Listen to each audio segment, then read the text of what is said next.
In this video, we'll see how passwords are really cracked.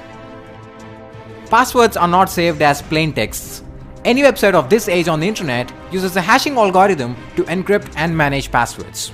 There are many types of hashing algorithms like the SHA-1, MD5, etc. As an example for this video, let's consider Facebook. In order to log into your Facebook account, you enter your email and password and click on login. The first time you create a Facebook account, you are asked to fill in a form like this, which contains your name, your email address, and it asks you to choose a password, your birth date, and your gender. Once you click on sign up, this data is sent to the Facebook's backend database. In the Facebook's database, your name, your gender, your age, and your email or phone is saved as it is. But what about the password? As I told you, a password will never be saved as a plain text in a website's database. So this password is given as input to a hashing algorithm, and the output given by this hashing algorithm is the encrypted form of the password, which appears to be random but is not. This hashed password is saved in the Facebook's database but not the plain text, which means the password which you entered will never be saved on Facebook's database as a plain text. Instead, only its encrypted, or in other words, the hashed password is saved in the Facebook's database. Now suppose Facebook had a data breach, and hackers managed to gain access to Facebook's user info, which included their name, age, gender, email, and password.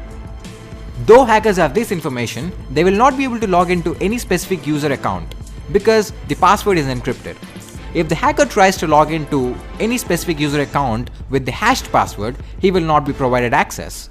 He only needs to enter the password, which is in the plain text form. So what do the hacker do now? Intuitively, the only possible way is to reverse the hash into its plain text form. But this is highly impossible because a hash is a one-way function, and the plain text form of a hash cannot be obtained from the hash itself. That is how hashing algorithms are designed. So what now? This is when the strength of the password comes into the play. If you are using a common password like test123456, which I used earlier to sign up for Facebook, then the hacker will easily able to know the plain text form of your password from the hash string.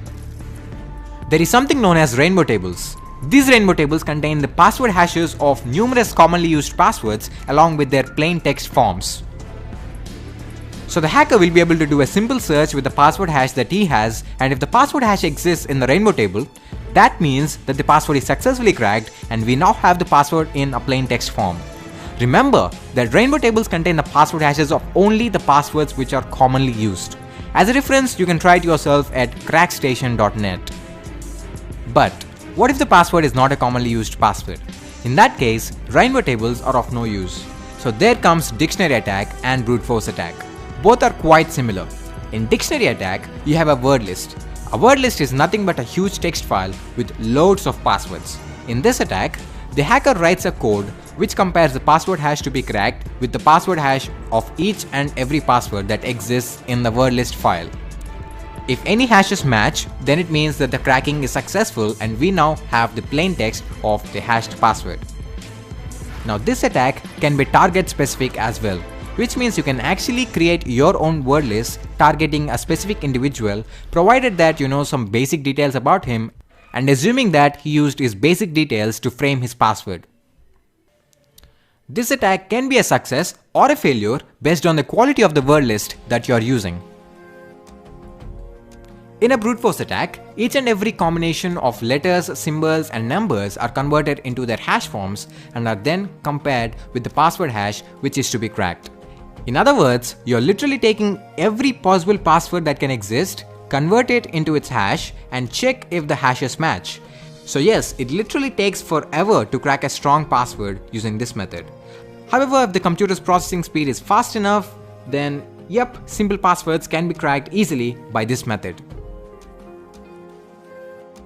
A new technique called salting is introduced by security analysts to give hackers a hard time in cracking passwords. In this technique, a specific combination of characters are inserted at specific positions of the plain text password before hashing. Every company has its own salting algorithm and they don't make their salting algorithm public.